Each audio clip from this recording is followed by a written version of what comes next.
The P0357 code means there's a problem with the ignition coil G, primary, or secondary circuit.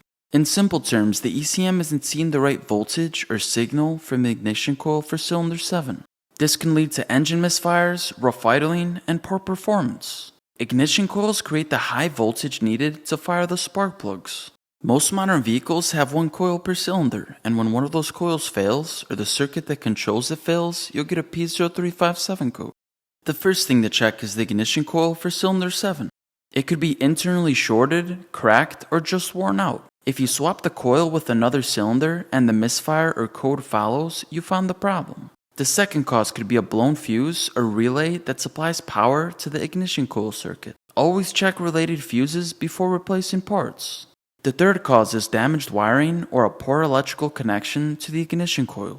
Look for broken wires, corrosion, or loose connectors in the harness leading to coil G. The fourth cause could be a faulty spark plug. If the spark plug in cylinder 7 is fouled, cracked, or damaged, it can cause poor ignition, which could be misread by the ECM as a coil issue. The fifth cause could be a faulty ignition coil driver inside the ECM. This is rare, but if the ECM isn't sending the correct signal to the coil, it could trigger the P0357 code even if the coil and wiring are fine.